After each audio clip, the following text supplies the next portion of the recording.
Today, we're really going to talk about how cyber insurance is just such a strong way to help you be resilient. I think that's the key here. And we have a couple of cool other folks with myself. My name is Rick Mishka.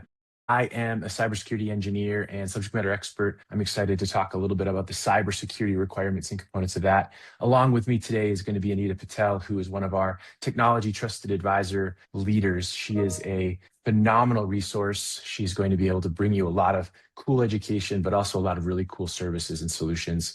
And then we have Rudy Romero. He is the CEO at the Bedford Group. He is going to be our insurance specialist today. But let's start right in. Anita, talk to me a little bit about what a trusted advisor is and why it's so important in the market today. Yeah, thanks, Rick. Good morning. Happy New Year, everyone. Thanks for joining. So I'm Anita Patel, I'm CEO of Minerva Tech.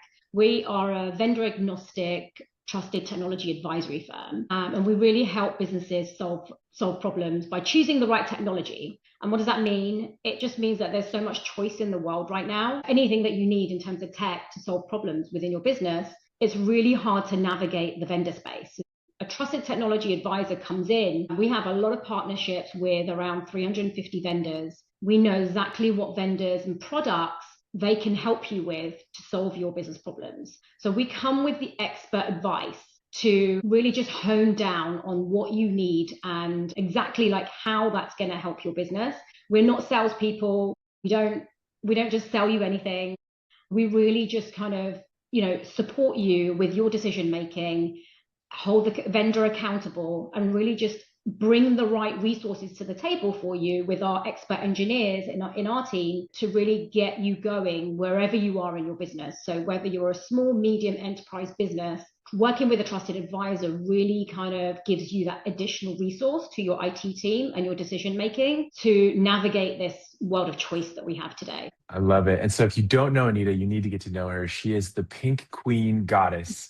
That's why she has that on her shirt. So you will see her in most venues when she gets on customer calls. She's all about showing her love of pink. So we appreciate that.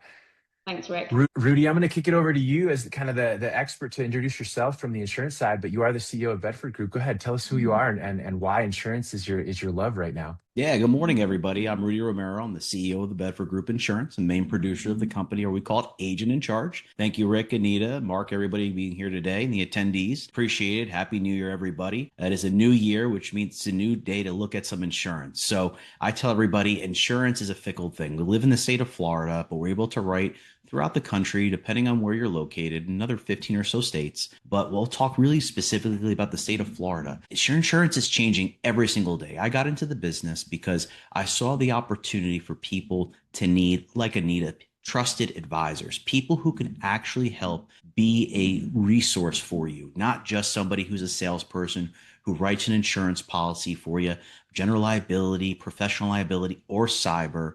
The marketplace has changed. It's got expensive, and not just for the insurance, but for what transpires when you don't have the proper coverage. And a lot of people, unfortunately, have not been given great information on what they need to have in their policies. And that's what really helped me jump into this insurance space. Was I knew that there was some need and people weren't getting the information they needed. So how can I help? And opening up Bedford was part of the solution for me, was finding business owners who understand, they're smaller business owners who may not understand the cybersecurity portion of it, or even just insurance in general, but they need somebody they can ask these questions to without feel like they're being belittled or not understanding something. Business owners don't know everything. And we never claim to all know everything. And that's the best part about having people like you have today on your panelists, is you have trusted advisors, as Anita always calls it, who can help you be successful and want the best for you. And that's what Bedford's here to do. I love it. Thank you, guys. Thank you both for being on. This is amazing. I'm super excited for this. For the participants, you can always ask questions using the Q&A. We will answer them as quickly as we can, or we'll wait to the end to take live questions as well. I know we've had a couple come in via email already, so we're super excited about that. But let's kick it off. Insurance, it's been around forever. Sometimes it's considered a very dirty word, but why is cybersecurity insurance mattering more than ever today? From my perspective, I do a lot of research on this. Comically enough, I'm still a registered and licensed provider, because why not? Let's do something else that makes fun of all the world that's out there. But it's not really an option anymore. So Rudy, talk to us a little bit about why we're seeing cyber insurance being almost a requirement across all industries? Yeah, and thank you, Rick. It's a great question. Everyone has to think 5 years ago, we had this thing called COVID, right? Now almost 6. And the world has transferred from in office to a remote setting or hybrid setting. The need to have secured systems as well as the right insurance is more now than ever. With the creation of ChatGPT, with the creation of automations, go high level, all these online programs and systems, workers are now less in the office space where they're protected and are more now remote, traveling, which is wonderful, getting out there into the world.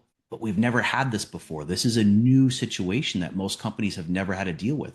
This isn't factory work anymore. This isn't being in an office. This is now spreading that risk out by a laptop or a cell phone or some other device. And insurance has never been more needed. You need people like Anita, but you need people like myself as well to make sure that when concerns do come up, you have some ability to be able to address them, because it's belt and suspenders. And most people don't understand those suspenders nowadays. It's becoming a bigger belt. I love that. I love the analogy. Anita, you and I have talked a lot about this, and you've mentioned to us that a lot of your customers come to you and they say, I need XYZ security solution. You ask them why, and they say insurance is requiring it. So how are you navigating that? Yeah, I always think, yes, you definitely need to put things in place for your insurance, right? But, you wouldn't drive your really high spec car without insurance, would you? Right? So, you're running your business, it's your bread and butter, whatever it may be, you do need to have that insurance as well. And that's a really important, a key thing that Rudy just said. But I think that when we're looking at all of those drivers, in an age where we are, as Rudy said, we're going out in the offices, we're traveling, we're doing lots of things, we've got lots of data as well. So it's really important. Data is the new oil now, and it's moving everywhere because we're not just in one place. So data is moving around, people are moving around. How are you protected? So really around what we do is we really look at where do you need to be protected, not just for your insurance, but for your business. Okay. How are we protecting your business? How are we protecting your brand? How are we protecting your clients? And I think that although it's great to have insurance, you absolutely need it because everybody potentially is going to get hacked. Okay. And there's going to be something that you need, and then you have your insurance to be covered. But you do need to protect your business and data. So let's look at what do you need to be put in place to protect and ensure that your business is secure, right? That you can run and hold and work in a stable, strong, secure business. And that's what we do. We go in and we look at what do you need right now? What's your budget? And we work with you and we bring the right vendors to the table to ensure that we cover you for your insurance, but we also cover you to protect your business so you can run your business and grow your business in the right way. Love this. And all the technical folks that are watching this can laugh at this. You can throw tomatoes at me later, but the old adage is still true. It's not if, it's when, right? It's not if, it's when. And so these are some cool numbers that Rudy was able to pull out, having access to some insurance industry data. And so Rudy, talk to us a little bit about what the market's looking like today when it comes to the cyber insurance industry. Yeah. So as we rolled up 2025, what you'll see on the slides, over 25,000 cyber liability policies were written in the state of Florida. And again, we talked about nationwide, but we'll talk more specifically about Florida. The need, because of businesses moving from the Northeast, from the Northwest, from the Midwest, even from the Texas, from the South, are moving to Florida. They're flocking for hundreds of reasons. And with those reasons being in case, they're bringing revenue, they're driving business here. They're putting their headquarters for tax purposes, for wonderful new data centers that are coming out here. But with that said, they need that protection because they understand it and they're seeing it. And this is, a massive difference than we've seen over the last 5 years. We've seen slow trends, but this is upticked between 24 and 25. And some of the reasons I believe is pricing has gotten better. The denials have gone down. So before where you may just have a small standalone policy, insurance, when you go to write with Hartford, with Travelers, some of the larger companies, Hub, they're adding it in now under general liability. So yes, it's cybersecurity, but when you go to get your general liability, they're trying to package this so much now. And there's other 100 ways, we'll call it, that skin that cat, whether you should have a standalone policy, if it should be connected to a GL policy, and it all just depends on your risk profile. And when you have a conversation with Anita and myself, we could talk about specifics. But because of all this, you're seeing a great amount of coverage coming in force now. And protection is protection. It's better to have some than none, but then it's even better to have the right person to give you the right information. And again, this market is seeing that and it's trending in the right direction because again, belt and suspenders, you cannot think it's not going to happen. We are going to have an issue. There are going to be concerns. And just like insurance for a vehicle or your home, the hope is to have something that can protect you. And with 25,000 plus policies coming into the state of Florida, I can't wait to see over the next 18 months with the growth that Florida is going through, what that number is going to look like. I'm so excited to see it. Yeah, I mean, Florida is obviously a big market for everything, but I'm also seeing that this is traveling across the United States. And a lot of it is really because of this reality of risk. People are starting to take more notice that risk management and leading to a business that is continually able to afford to their customers continuity and resilience. We're seeing that this risk management conversation is really driving itself. We are seeing that there are still tons of cyber attacks happening, especially against the SMB space. The crazy part about that is that when a small to mid-sized business gets hit with a ransomware, if they aren't protected, if they don't have the ability to mitigate and gain some form of insurance monetization back from what they've paid, it's about 50 to 60% of those small to medium-sized businesses will actually go bankrupt within 18 months of a ransomware attack. It's insane. And so we try to protect those. Most people don't know this, that the Fortune 100 is considered to be less than 1% of the overall organizations in the United States. There's 90 some thousand medium-sized businesses, and there's at least 2x that when it comes to the small businesses. So we really want to be mindful of risks and requirements when we're talking about this. But Rudy, what are some new requirements that are being implemented in the insurance policies that some people maybe don't realize are really good for their business? Yeah, so some of the things that they're working on now, and like you said, it doesn't matter, small, mid-sized, large cap business, everyone should have some type of protection. I have protection from cyber liability personally. So I tell everybody, if I'm willing to do it, or if I'm willing to tell my family to get it, I could recommend it to you because I physically can say with 100% certainty I have it.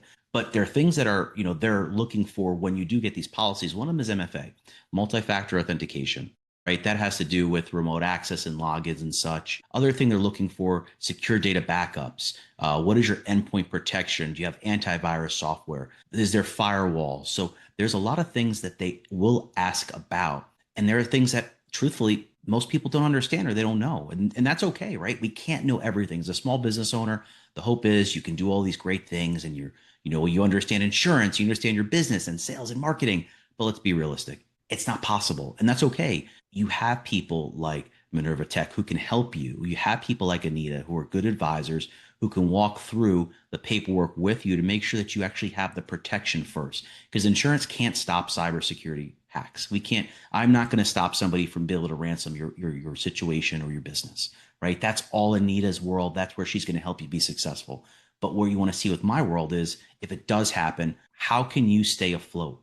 Because if 60% of businesses shut down within that 6 to 12 month period, what other headaches, cash flow, lawsuits for slip and falls, right? There's so many other things that are going to transpire. Take this easy little item that can be just line items in a budget, right? That's more than likely going to be deductible for you. Add it in there. Let's get it done so that if it does happen, because the pricing has gone significantly less than it was 5-6 years ago, when it comes to cyber policies, why aren't we doing it? It's an easy check the box, make sure everything is correct, make sure you have what you need, and have an advisor be able to make sure what you have in place will protect you first. So when something does happen, you have these situations set up with the insurance side already, so you can get paid out and there are no concerns from the carriers. And so I want to touch base on 4 acronyms that are on the slide right now, right? We talk a little bit about the requirements that we're seeing in most insurance policies. The first one is multi-factor authentication, MFA. If it's not on, it's almost 100% denial of claim. The second is actually the endpoint detection and response tools, the EDR tools that are out there. We're starting to see it slip over to a managed 24/7, not just the tool itself, but the tool is better than nothing. It's one of the easiest ways to prevent a ransomware attack. The other two kind of go together. IRP is incident response plan,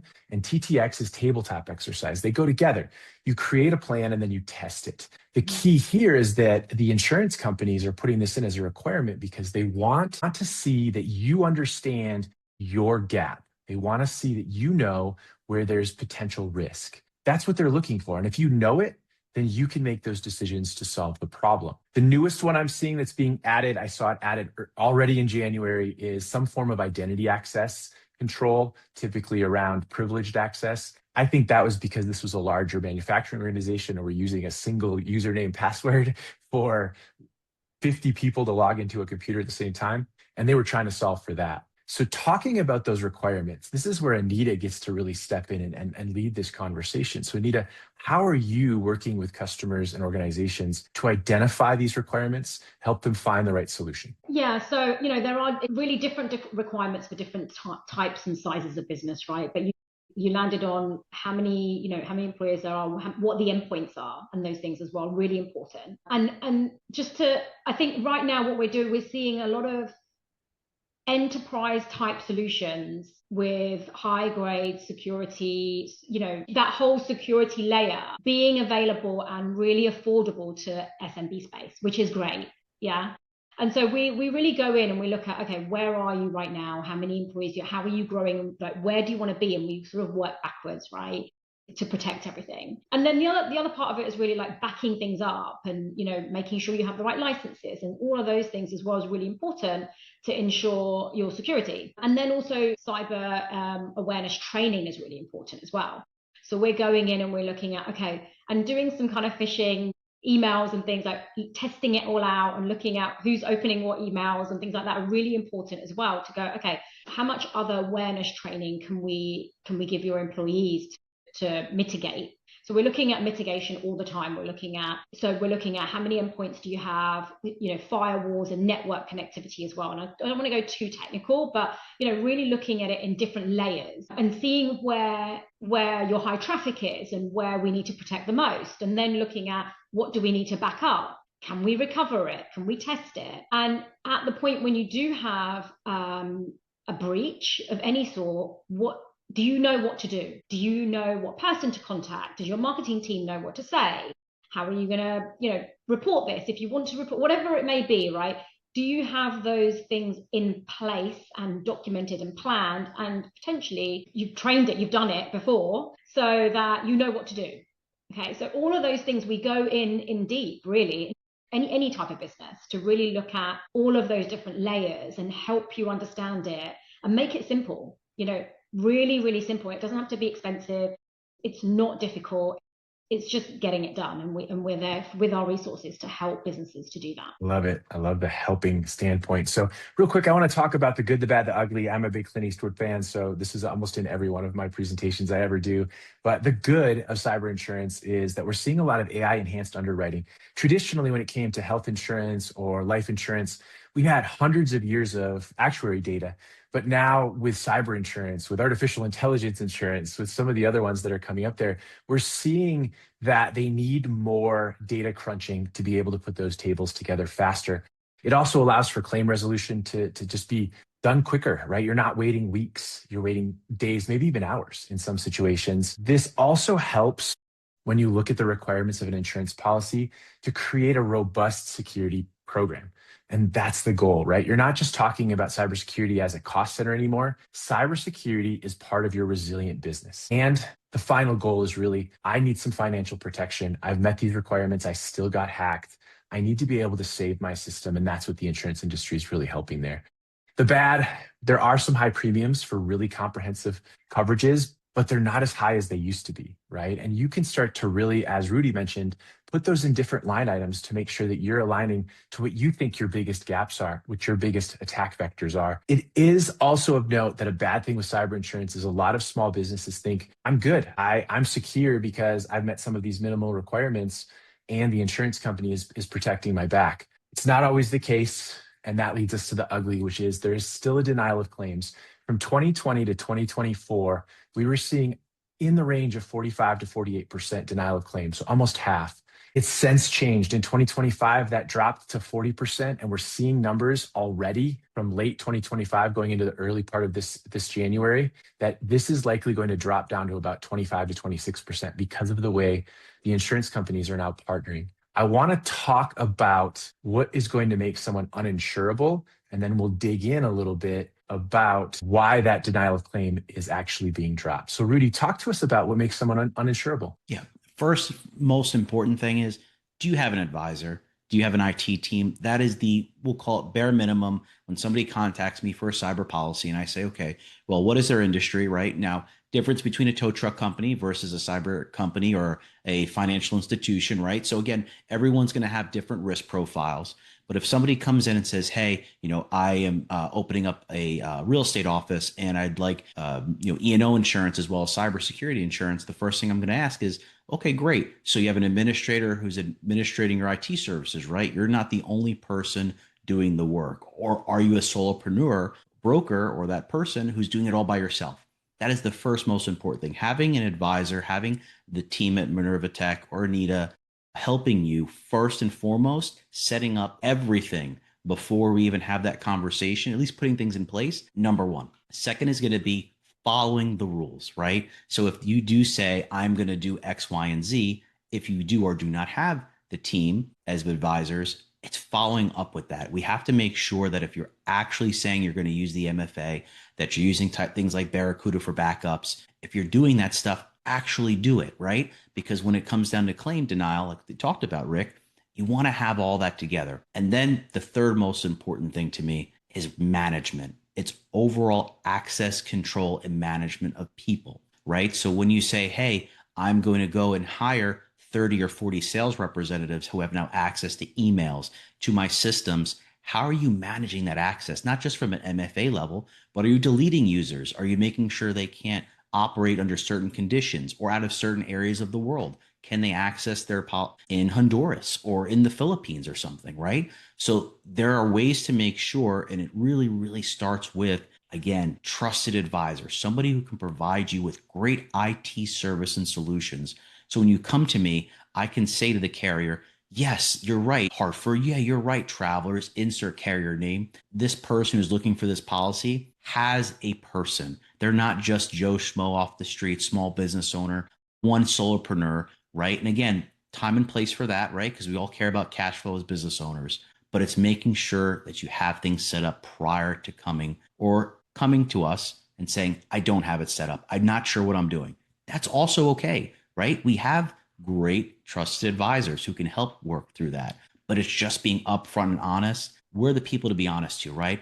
Your doctor, your lawyer, your priest, your insurance guy, right? Your IT professional. That list continues to grow, as they'd say, right? So there's honesty is the best policy so that we can make sure we have your back on your policy. This is a great segue to talk about the power of partnership. And so I'm going to start with Anita on this because Rudy mentioned management of humans internal, but also 78 to 80% of companies right now are outsourcing managed IT, managed security, managed network operations because they don't have the skill sets to bring them in-house. And so, Anita, how do you help with that? How do you support the partnership as it pertains to allowing them to have their business grow while you're protecting it? Yeah, I think we have come to a point now where a lot of the providers are managed services now, right?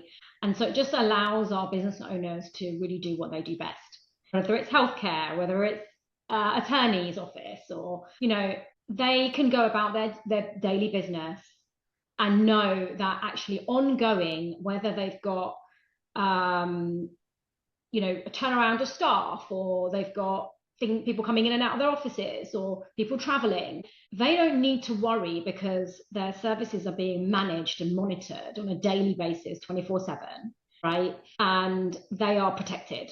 And so we're really finding that there's some great vendors on our portfolio that will support clients, whatever size you are. And as I said before, we're really getting enterprise level solutions to be able, like affordable solutions for SMB space as well, right? And so it gives you that peace of mind that your systems are locked down if they need to be. You just have one number you call down, you can lock down your systems, right? You're not worried about a turnaround or anything like that. And it's a peace of mind, right? So we make sure that you can get on and grow your business in the right way and do what you do best, help your clients, attorneys, hospitals, whatever it may be, and your systems are protected. And we hold the vendors accountable to do what they do. And so that's really important as well, right? So we bring the best of the best vendors to the table, depending on your compliance as well. So compliance is a really important thing as well. So we make sure that you are all around insured,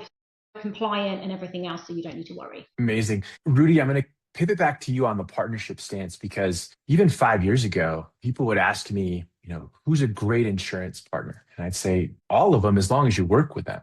And they said, man, we've had such bad experience. And I said, well, why? Well, we just don't feel like we can ask them anything. You said one of the people you need to trust and have open conversations with is the insurance agency. I fully agree with that. I think it's become a huge shift in the market. Why is the insurance company and the organization partnership so integral today? Yeah, so there's been this, and I see it in Florida a lot. I see it in other states, but Florida specifically, because everyone's worried about premiums. They're worried about price, right? And they think they understand insurance and what would drive costs of insurance. And they feel like they may need to be less than truthful or may not be exactly correct because they want to make sure they don't pay more. But a breach is going to cost significantly more. A slip and fall, not providing the right information, is going to be more money, right? So when we think about it on how do you trust your agent or you trust your agency, it comes down to understanding. If you don't have an agent who's willing to give you their phone number, their personal phone number, and that's what we do here at Bedford. If you're not willing to have those conversations and have somebody on staff who can answer questions whenever a business owner needs to be able to ask a question or at least respond back same day and get answers to somebody, then you're probably not choosing the correct team. Again, insurance, it's a fickle industry. We still use paper forms and fax things like we're still back in 1980. So as much as we like to talk about cybersecurity and how we have emails and Dropbox and all these wonderful things in SharePoint and Teams, we still do a lot of things that would be quote unquote old school. And that's okay. But because of that, we understand what you as a small business is going through. And we don't want to see you fail. It is in our best interest that your success year over year continues. And the only way to do that is to provide us with the best information. We're not looking here to jam you up. And again, every agency is a little different. Every owner runs their agency a little bit different. But we truly feel like the platform or pillars for us here at Bedford is honesty, integrity, and most importantly, cash flow is king for small businesses. We need to make sure we find them solutions that are affordable or find financing options for them that are affordable, that so that it can fit in their box so they can have the opportunities, not just quoting one single carrier or two or three. I want 5, 8, 10 different carriers to come back with options so that when I present the 2 or 3 best options, that people can make a well-informed decision. And it's their decision. They're not forced because it's the only option. And by giving as much information as possible, by providing us with the upfront, correct, honest assessment of what's going on and bringing in that trusted advisor, right, as a team member, again, success can be found and prices don't have to break the bank or wallet. You don't have to be worrying about taking out another loan from the SBA or from a family member. Just have a cyber policy. It should not feel that way. You just need to tell us and be honest with us on how we can make it work for you. I had this great conversation yesterday with a nonprofit organization in reference to their management services, very small new startup, and they're worried about pricing. And I said, hey, you know what? Let's start with this first. Then we'll add this in a few months and we'll endorse policies. We can make changes. Now, that may not be the most exciting thing to some people because they just want the commission. There are people out there like that, guys. And I'm not going to say there isn't because I'd be lying. Find the right people who care. And that's what it always comes down to. Customer service is king.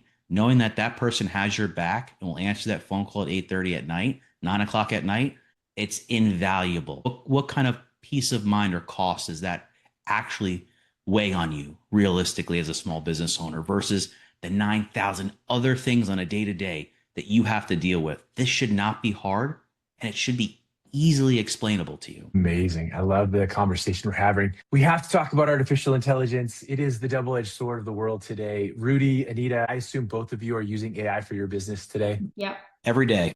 Yeah. Every day. Yeah, I think we all are at this point. Useless trivia for the people listening. Nearly 95% of all artificial intelligence initiatives are failing today. So that should tell you something about the AI hype. People want it. People don't know how to implement it.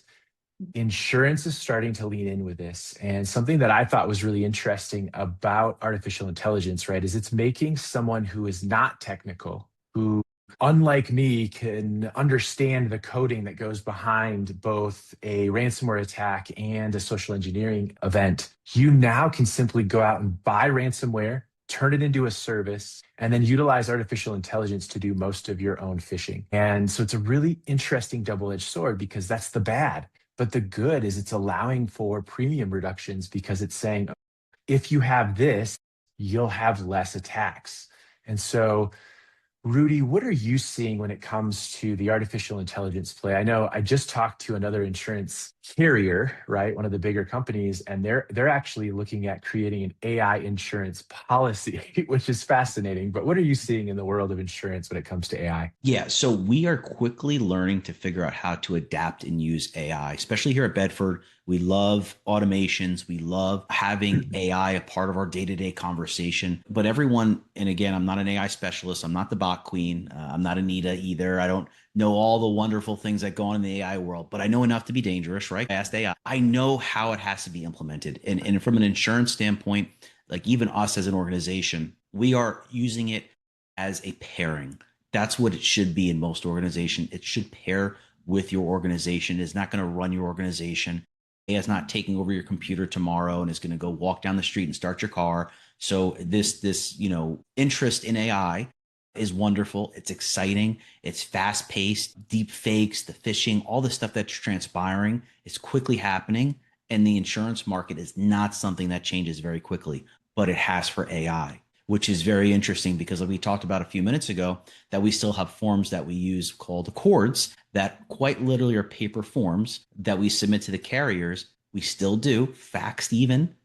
This is something that is really interesting to carriers to move to because they don't move quickly on anything. They're not interested in moving quickly. They've been around for hundreds of years. They know what works. They know where their boxes are and they know where they like to stay in. But with the change of artificial intelligence, with ChatGPT, with open source, it is having to quickly fix its old school systems because they are now understanding that fraud, deep fakes, automations, and analytics that are not correct are happening even within the unit of your business. And the use of AI within your business, making mistakes, errors and omissions. These are things that they're now starting to see slowly, just like everything else. It takes time, but they're starting to actually react and act on it twice as quick they would have any other type of insurance services, which I think is extremely interesting and goes to show you there's a market, there's money, but there's also, what's the right word? There's also, we have to be careful. It's a double-edged sword, right? Because if they're moving quickly, that means they're identifying something. These are multi-billion-dollar companies, right? These insurance carriers, they see risk and they're seeing there is a risk in AI. So if we correctly implement, correctly use, have the right trusted advisors, it's like anything else. You take it in moderation, it's not a big deal. Anita, you have your ear to the ground. You talk to a number of organizations daily, weekly, monthly, across multiple verticals and industries. What are they telling you about artificial intelligence? So I think with artificial intelligence, I think we're mostly seeing around the data aspect. It's around how are we keeping our data safe and keeping that, if you get ring fenced and all those things, right? Like how are we using it? And it's education around the workforce as well. So it's really important to have that understanding and policies and governance around how companies are using AI right now, what data is being used, and how are we ring fencing data within an organization as well. And so it's all of those conversations are happening right now of AI governance within businesses and how do we keep our data safe.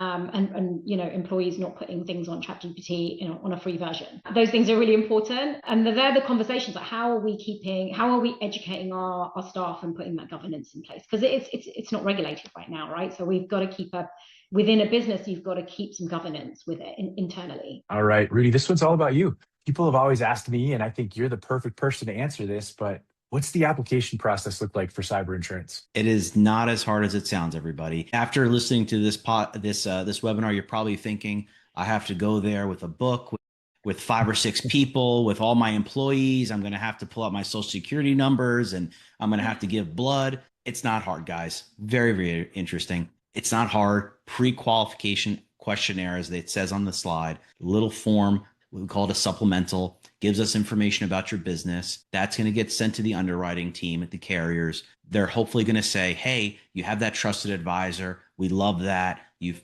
implemented the right things. You're actually doing it because somebody's saying you're doing it. Because I got a great letter from that CEO at Minerva Tech who's saying that you are implementing MFA, EDR, all the other wonderful buzzwords. And then they get us a quote. Again, it isn't hard. It usually takes about 7 to 10 days. It could take a little bit longer depending on if an enterprise or smaller business. You ask us to bind the coverage, and then we deliver you a policy. But again, it's between the policy renewal cycle that we like to talk about is the most important.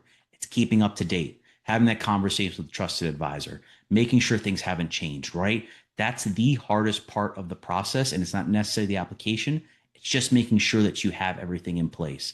And then renewal time comes. Did anything change? Did you have a breach? Are you still having a trusted technology advisor look over your information and you have managing your IT services? And then they just provide us a renewal quote. And we're seeing policy premiums, not just in the cyber side, but across the board on the commercial side, lowering between 8 to 15% this year already. So with that said, if you're not looking at it and you're going through a renewal right now with your cyber, make sure you're calling us. Have a conversation with a Bedford employee, conversation with me, talk with Anita, and see how we can figure out a way to save you some money. Because again, the insurance companies want you to have the policies. They want you to be successful. They don't want it to take a lot of time. They don't want to make it harder. We don't want to make it harder. You're a business owner. Focus on what business should look like, which is not being difficult. Anita, I want to start with you. What is a key takeaway that you want your viewers to remember? I mean, there's a lot of key takeaways, but I think the key thing is really around that honesty and trust, right? So it's around just, really being honest with us around what do you have, what don't you have? And then Rudy and I, we can kind of work together and help you solve the right problems and put the right solutions into place. And so it's that evaluation, just remembering that it's not expensive, but it's actually a little bit of investment to protect your business. Rudy, what's a key takeaway that you want the viewers to remember? It isn't hard. It's just about starting. And that as a business owner, you've already done that because you're an entrepreneur, you're a business owner. You've already taken the hardest step. This is just as easy. It's taking that step forward and finding out where your risks, where your gaps are, and how we as a team can help you be successful. That, and from my perspective, a key takeaway I want people to understand is that resilient businesses are about business continuity. And if you don't have business continuity, it doesn't matter what insurance policy you have, it doesn't matter what security products you have. You need to build your business so it continues to earn revenue and save money. That's how your business is going to grow. And when you do it correctly, insurance is just a natural part of it. It's an evolution that just happens. With that, I have a couple of questions. I know, Anita, you said you have a couple of questions that came in through email already, but my first question actually that came in is for Anita. Somebody asks, how can we engage with a trusted advisor like you, Anita, and what should they expect when they do that engagement? Yeah, sure. So, just contact me. I can be reached on LinkedIn or, and there are other trusted advisors as well. So we all work together very, very closely. And it's the trusted advisory movement right now. So we're the next best thing to the Deloittes and whatever else there are in the world. But I think engaging with a trusted advisor, just so that we don't charge for our services as an insurance broker, right? Doesn't either. We are really an extension of your team. So we bring the right resources, we help you, we understand your business, and we sit on your side of the table. And as I said before, we're not salespeople. So really just engage in a trusted advisor. Let us help you really dig deep into where do you want to be in 5-10 years and work backwards. So we can help you grow your business. We can help you implement technology, get return on investment on that, keep you secure and safe, and really just be an extension of your IT team or be your IT team, right? There are so many different options out there, and it will take a long time to learn about them, but you have that information on your fingertips if you work with a trusted advisor. Yeah, and Anita, two things that I've seen you do really well. First is you find the right solutions, providers, services for your customers that fit their needs in the moment and in the future, right? You're helping them build their future. The second thing I've seen you do is you go to bat for them and you get them the best price. And that's what people can expect when they work with you. And I love that about you. Thanks. Yeah, we have great partnerships with amazing vendors. And we are vendor agnostic. So we just bring the right vendor to you within your budget. So Rudy, the question that I had for you that came up was, what questions should organizations be asking of their insurance brokers or agencies when they look to find insurance? That's a great question. And thank you, whoever asked that. And let's just take cyber off the table. First and foremost, I think is the most important thing. Did they answer your call? Insurance is not, it's a living, breathing document. A lot of people look at an insurance as you start a policy on January 1st of 2026, and on December 31st of next year, you're going to call the agent up and say, hey, did I get a policy? Did you get it cheaper? What's going on? You should be able to have quarterly discussions depending on how big your company may be. It could be weekly discussions. Again, you should have the ability to trust that person and have a conversation with them on a consistent basis, not just about one single concern, but multiple concerns, and know that they can answer them for you when you do call or send an email. That is first and foremost, most important thing. If they can't do that bare minimum, then you have no business. Don't go to the small shops that are telling you, we're going to get you a quick quote on insurance, cheapest price. That's not the case. We all have access to great carriers in the state of Florida, admitted and non-admitted. They're two very different things. But again, have somebody who actually knows what the differences are and understands what risk is here in the state of Florida. It's a very different place than the rest of the country. If you can make it here in the insurance world, you can make it anywhere in the insurance world because we have such interesting insurance here. Great. I'm sorry, I have a question from a client, really going back to the renewal stage. So it says for businesses renewing a policy this year, are there any major changes, underwriting landscape should they expect from like last year or the last policy? I'd like to add there are obviously certain things within some policies that potentially you may need, like penetration testing or vulnerability testing that potentially may be needed once a year, depending on your business. And those things will need to be done and presented for renewal. Do you want to talk a little bit more about renewals, Rudy, and how that works and that piece? Yeah, that's a great question. So 30 to 45 days prior to renewal happening, your agent should be reaching out to you. They should be providing you with renewal documentation, which will include a quote, summary, as well as some supplemental paperwork. That supplemental paperwork, which you had filled out in the beginning when you first had gotten that policy, affirms everything that's still going on, right? So if you use MFA, are you using Outlook? Are you using Google Workspace? What technology are you using in your business? What type of protections do you have? Firewall protections. Are you having a trusted advisor? Are you doing testings? Have you had any breaches? Are there revenue changes? There are a litany of questions, I'd say 2 to 3 pages that they'll ask. And again, this isn't hard. It could be done over the phone, or it could be sent to you when you're on your weekend trip, hopefully enjoying the world because you're not having breaches and issues because you have a wonderful trusted advisor in insurance, of course. But again, 30 to 45 days out, you'll get that reach out, you'll get that touch point, and then you can talk through the options, whether you're staying with the same carrier, maybe finding another carrier, or if anything has changed. Again, insurance is living and breathing. We can do endorsements throughout the year. We can make changes. These are things that people don't know a lot about. We don't have to start off having a $20 million policy. You can start small, and throughout the year, throughout the renewal process, increases can happen. Having something is better than nothing. Yeah, and I think also the other thing just to think about is if you have a managed service provider, just ensuring, that also helps with the renewal stage as well, because we know that they are following those rules and they are supporting you correctly. And, that if you are with a registered managed service provider, the insurance companies know, right, that they implement the right things for you and your business. So it becomes a lot more of an easier renewal. And I don't want to talk about numbers because I don't know, but it potentially can either, keep those costs the same or reduce, because you're keeping yourself secure, you're training your staff, you're doing your pen testing because your MSP is supporting you consistently every day with that security within your business. Anita, you're 100% correct. And that's exactly it. So it's having like phishing testing, right? So we talk about that every quarter. You have to do your phishing testing. Yeah. If they send you an email and you go through it, or they'll do actually penetration tests, right? So they'll send a dummy email out and they'll say your trusted advisor and check that. Those are questions that the carriers are going to ask. And as you check those boxes that you are training your employees, that you are doing these tests, all these options are going to give you abilities to reduce your premium. Again, they don't want to charge you more money than they have to. If they do, they don't make a business. So they want to charge the right amount that's fair for what you're doing. You shouldn't be charged, if you're a small business, the same amount as an enterprise company, right? And vice versa, right? It's going to be more expensive if you're an enterprise. But if you have these things set up in place, again, it makes this easy. Insurance shouldn't be hard. Cyber insurance shouldn't be hard. It just has to come down to who is helping you be successful and what does your team look like? Yeah.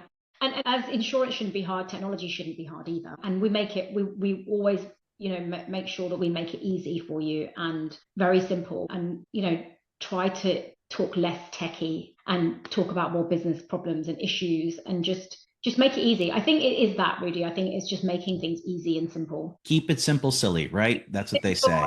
So just keep it simple. It's keep it simple, stupid. Oh, okay. Well, hey, you said it, not me. I love it. Well, thank you both. This was amazing. I could listen to both of you guys talk forever. Rudy, you have this like late night jockey, radio voice. It's super smooth. And Anita, the British accent's always going to win for me. You can find us on social media. I'm on LinkedIn all the time, so feel free to look me up. But more importantly, feel free to look up Anita Patel of Minerva Tech and look up Rudy Romero of the Bedford Group. Thank you both for being on here. This will also be out for recording. And if there's any other questions, definitely come find us. Great. Thank you so much. Thank you, Rick. Thank you, Mark. Thanks, Anita. Thank you, attendees, for showing up. And we appreciate it and hope that you guys got some good information today.